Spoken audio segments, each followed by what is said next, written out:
takes on comic books that are coming out this day, today, Wednesday. The stack.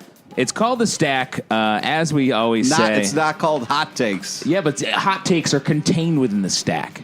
You know what I'm talking about? All right. You know how every time you go get your comic books, you look through every one and you're like, hot take, hot take, hot take, hot take. I don't know about that. You have lukewarm takes? No. Get ready for some lukewarm takes from Pete LePage. Let's jump into it. It's like slipping into a warm mud puddle with Pete LePage's opinions. Let's talk about Batman, Prelude to the Wedding, Harley Quinn versus the Joker, #1. Oh, man. Man, that's a title that tells you what is up. Yeah. Now, this is by your boy, Touchy-Feely Tim Seeley, Pete. So tell me what you thought.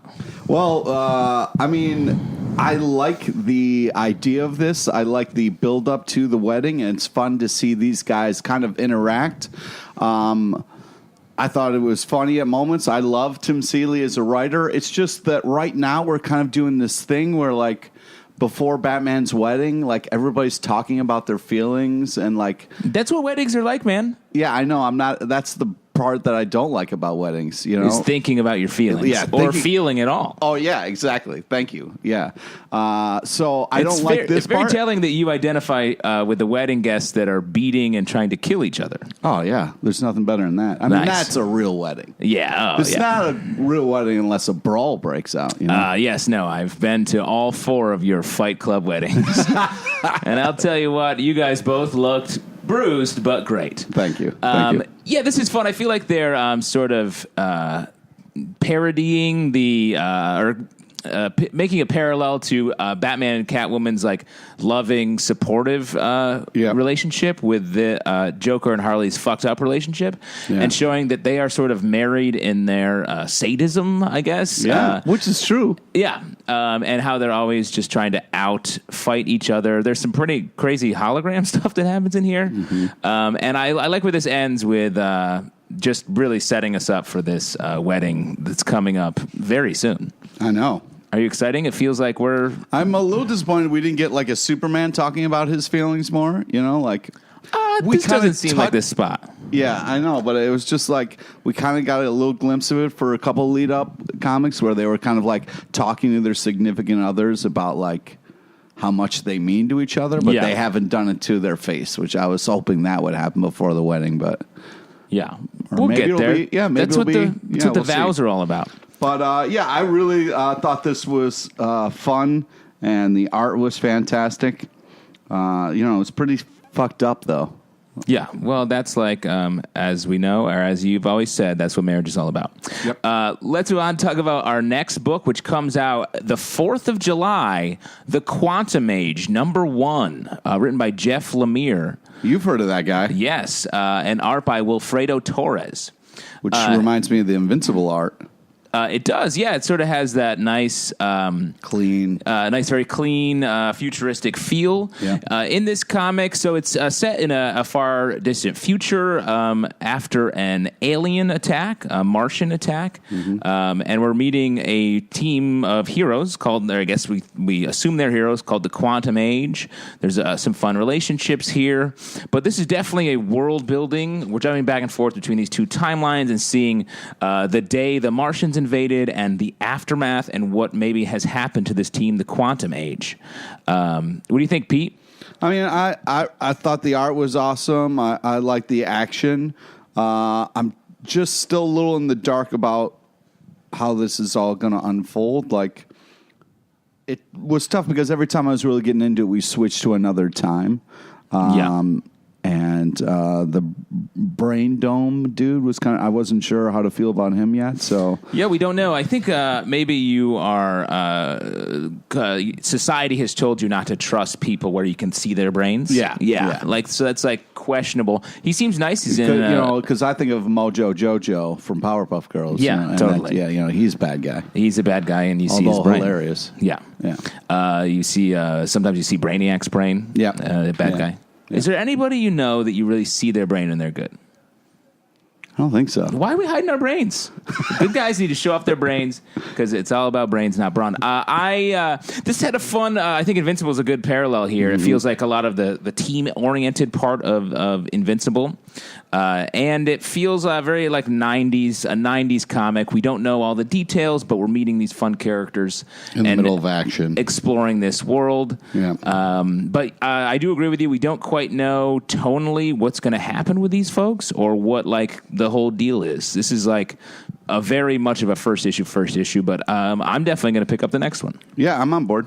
Nice. Let's move on to talk about Sex Criminals number 25. Yay. Pete's enthusiasm aside, Pete loves talking about sex, and he loves talking about crime. So this is a perfect combination. It's a 25th issue. I feel like this we've been building toward this for a long time. And what are you talking about? Well, it was kind of a sex joke there. Not really. No, I'm just saying we've been building toward a climax that I think took us all by surprise. Yeah.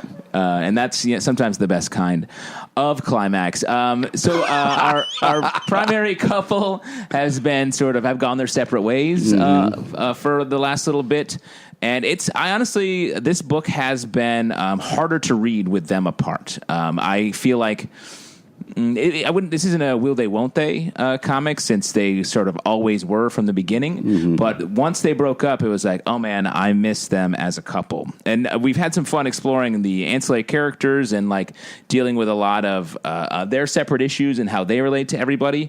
But this issue was really nice seeing, not to spoil it too much, but people just coming back in contact with each other.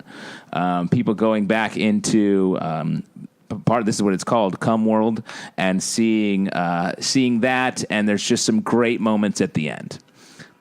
Yeah, I don't know. Sometimes a premise can win you over after a little while, and sometimes it's just like, I don't know. I keep trying to convince myself, hey, give this comic a new try, a fresh start, and it's every time I try that, I'm like, yeah, I'm not into it. It's not for you. Can you identify? Because I do think this is an interesting book. Some people may be into it, some people maybe not. Yeah, that's my phone. Sorry. Can you identify why you don't like it? I don't know. I just think the idea of like rubbing one out and then you're in this special kind of world where you can do things is just like, I don't know. Well, a lot of it's sex. Which is not usually referred to as rubbing one out. Right. Well, in this one, that's rubbing two out. Okay. Well, that's what sex is. Thanks. Right. I've been meaning to have this conversation with you for a long time, Pete. I'm just saying the character in this comic that we're talking about, she rubbed one out in a tub and then went to the sex world. Rub-a-dub-dub. Yeah. So that's what I was talking about. You didn't need to explain how sex works, but thank you. It's always good to get a refresher. And for you guys at home, just hit us up on Twitter if you need any questions answered from anything from the beginning or the end, but especially the end. Yes. Pete's favorite part. So anyways, I don't know, man. Like, you got to be into this world that the comic is creating, and if you're not, it just makes it hard to commit as far as being fully into the comic, into the world that it creates. And you sort of got to get into it a little bit. Yeah. You need a little foreplay. I got to say, Pete, I disagree with you. I like this book a lot. I mean, the art is fantastic. Art's fantastic, by Chip Zdarsky, and I think... fun little cartoon people with genitals. That moment was funny. Oh, you like cartoon genitals, but not human genitals. Very interesting window into Pete's sexual history. I like. There's a lot of great philosophy for the characters out in this issue, and like I said, the end is fantastic. So it ends well, is what you're saying. Yeah, exactly. Everyone is satisfied in the end. Oh boy. Let's move on and talk about Man of Steel number 5. All right. From DC Comics, Brian Michael Bendis has done. This is the 5th of 6. He's been his first big take on the Superman universe. Pete, how have you been enjoying this? There's some revelations in this issue, and we're getting to. Yeah, I mean, we got the classic fight on the moon, and they can't talk, so it's all kind of thought bubble stuff. I love when they're fighting on the moon, like the art, that really feels Superman. But when it's like on Earth and I don't know, it just feels, it doesn't look, I don't know, I don't know. You're talking about the art specifically? Yeah, specifically the art of how Superman looks. I thought Supergirl was fantastic. I felt like that. It's just when he's sitting in the bed and he's kind of like coming to, all healing up and stuff. Like, it just doesn't look like Superman to me. Interesting. Artistically, they do some really awesome stuff shading wise, which I really like. But something about his face, and I don't know, it just doesn't feel like Superman to me. But I like this comic. I like the stuff they're talking about. I mean, I don't care how long it's been since I've seen my dad. If I had a kid, he couldn't just show up and take him away. I'll tell you that much. Yes, in this issue, Jor-El, who is recently reintroduced into the DC universe, having been famously dead for a lot of Superman's life. The flashbacks we've been getting throughout the series are of him showing up and seemingly taking Clark and Lois's son. Yeah, you can't do that. Yeah, it's a little John Kent, and I think we're sort of getting to the fact that maybe that's why Superman and Lois have separated, that Superman lets John go with Jor-El, and maybe, because I think that's what we're getting to, that Superman and Lois are not together. We're meeting this female firefighter who it seems like is idea. Maybe a romantic interest for Superman. Nope. She's solving this series of fires in Metropolis. We get a lot of Supergirl in this issue, some Justice League, and then setting up for a climactic battle next issue against this brand new Kryptonian cleansing villain. He looks like a badass. He does seem like a badass. Like I said, this stuff, I've loved all of the Superman family stuff we've been having for the last couple years. So the fact that there were the big choice of splitting up Clark and Lois seems sort of crazy to me. Yep. It's a little bit herky-jerky to get into because we know it's happened, or we know something happened, but we don't know what or why. I will say, though, I like Bendis is just good at like creating plot threads and then starting to wind them together. So I'm curious to see where it goes, though. This definitely feels like a very different Superman. Let's move on and talk about another book, Sentry #1 from Marvel Comics. This is a different kind of Sentry that we're used to, I'll tell you that much. Yes. So this is an interesting take. The Sentry is Marvel's Superman. I mean, even beyond Superman, he's more powerful than Superman.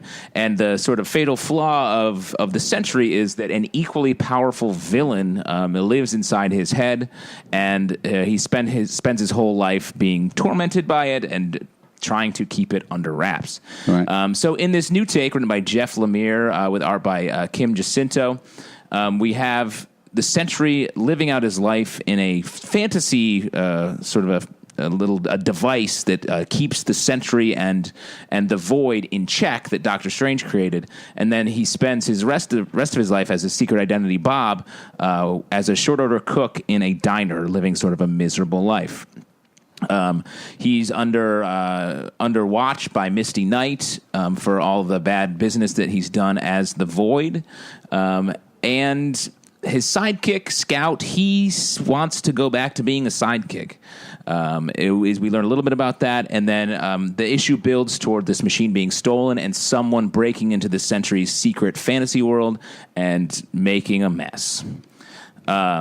It's an interesting take. It's sad. It's definitely sad. I feel like we are going to get to some more fun stuff. The Sentry, as a character, is dealing with mental illness a lot and how that haunts him relentlessly. The Sentry was just featured in Doctor Strange, and I thought it was super fun. So I hope we get back to that level of him being powerful and sort of a little bit Superman-ish with the dark side. Yeah. Sentry, not one of my favorites.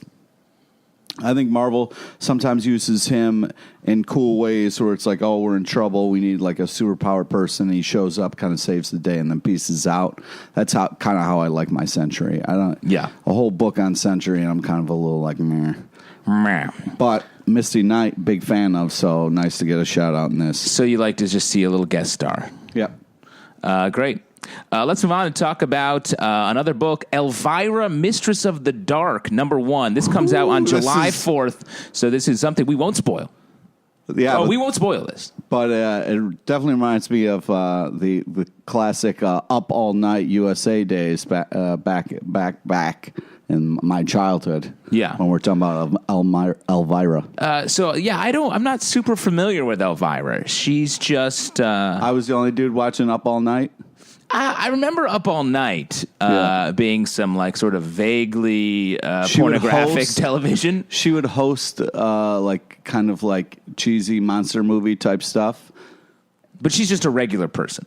Right. Who like is involved in this of monster world. Yeah. This book has her back in those ways. She gets mixed up with some famous people from history. Right. The tone of the book has almost a Deadpool vibe. Mm-hmm. If you're into Deadpool, this definitely I think you'd like this. She breaks the fourth wall a little bit. It's a lot of her joking around with various straight men in different situations. That's kind of her deal. She just kind of pokes fun of situations and makes it very cheeky, very kind of like winky type of stuff, you know? Yeah.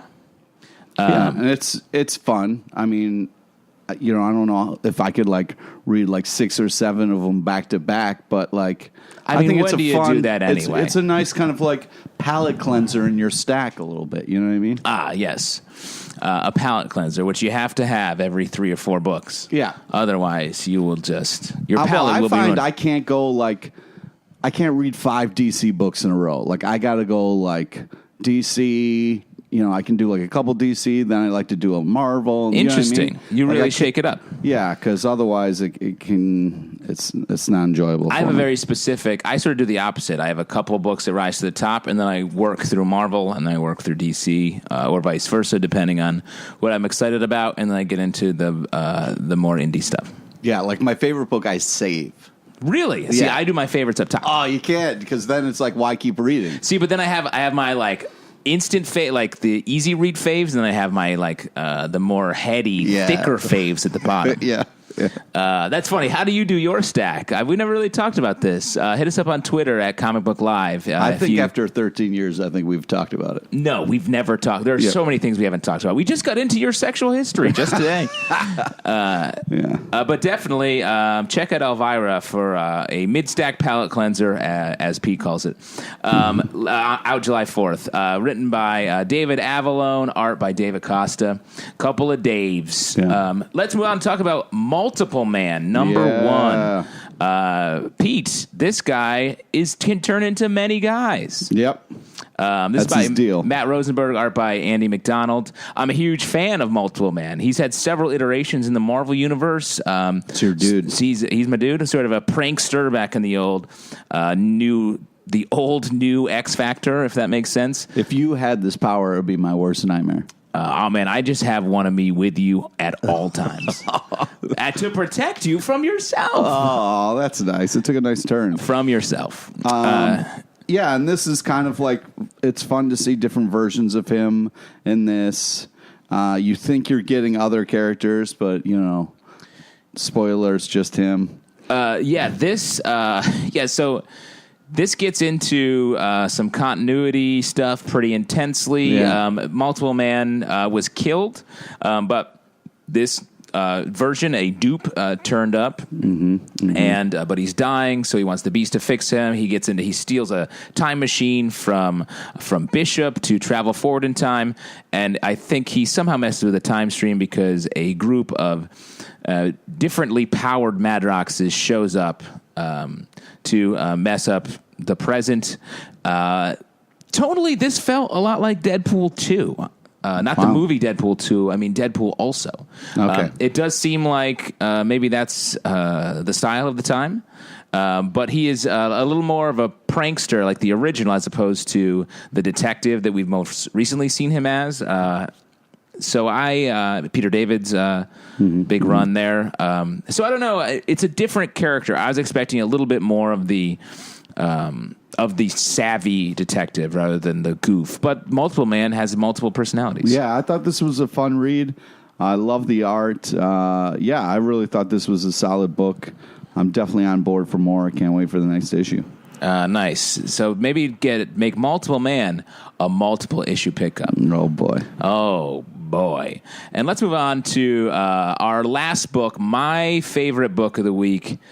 Kill or Be Killed number 20. Oh, man. Now, this is the last Saving the best issue for of last. the series by Ed Brubaker, Sean Phillips, Elizabeth Bretweister. I love this comic. This comic. This is your favorite. If you haven't been reading this at all, the premise is a kid, a troubled kid, I guess, I don't know, in his 20s. He encounters a demon who says that he must kill someone of whoever he wants. He chooses to kill bad guys because he feels bad. And if he doesn't kill, he will be killed, hence the title. And we really, I mean, Ed Brubaker and Sean Phillips are just great storytellers. We really get in this character's head. Yep. Super unique. This issue is not what I expected at all. Yeah, this issue fucks with you, man. Yeah, it fucks with you a little bit in a really great, interesting way. Leaves us with a great reveal at the end. I don't want to spoil any of it because you truly, it's only 20 issues. You should read this from the beginning. It's worth it. It's beautifully written, beautifully drawn. And one of the more exciting things, we get a little preview of Brubaker and Phillips' next book, My Heroes Have Always Been Junkies. Very excited for that. They're just such a powerhouse team, and I want to read every book that they do. They're doing a sequel to the Fade Out series I loved from a couple years ago. Great stuff. Yeah, I mean, I'm not as much of a fanboy as you are, but I think this is... I'm a fan man. Oh, okay, excuse me. But yeah, I think this is a fantastic book, and I think this ends really well, which is very important to me. If you don't stick the landing, then, what was it all worth, So, oh, shit, wow. I really It's think... so hard to stick in your life, it's hard to stick the landing. Right, yeah. Because, you're old when the ending comes. That's true. A lot of the time. You're old now, so congrats on getting so far. Thanks, man. You too. It's a shame you're just learning about sex now. Your life would have been so much better. So much better. But it's never too late, they say. So anyways. Yeah, exactly. I want to, again, I'm going to send one of my dupes to check up on your sexual progress. Oh, boy. Yeah, I think that sometimes when you do make some creative choices that, it can piss people off, but I think this was done really well. And I was impressed. Yeah. So that's it for the Stack Guys. Check out all of those comics. We certainly enjoyed reading them. If you want to support this and all of the other podcasts we do, which are our Preacher podcast, Preacher Men, which we are rolling out right now, our Cloak and Dagger podcast called Cloak and Jabber, super fun, really loving that show. Our main podcast, Comic Book Club. Most of us are loving that show. Yes, most of us. Anyone with any sense. You can check out our main podcast, Comic Book Club. We record that live in New York City every Tuesday night at 8 p.m. If you want to support all of these endeavors, you can hit us up at patreon.com/comicbookclub. We have a bunch of fun stuff you can get in on, and we are about to launch some new stuff for Patreon exclusive members. So please do check that out. Pete, tell some people some stuff. Friend us on Facebook so you get to know about the amazing guests we have on our live show. Follow us on Twitter at Comic Book Live, and we will see you next week with another batch of fresh reviews and fresh sexual interest from Mr. Pete LePage. Oh, boy. Get ready, because I will ask you for some hot takes. Occasionally fail.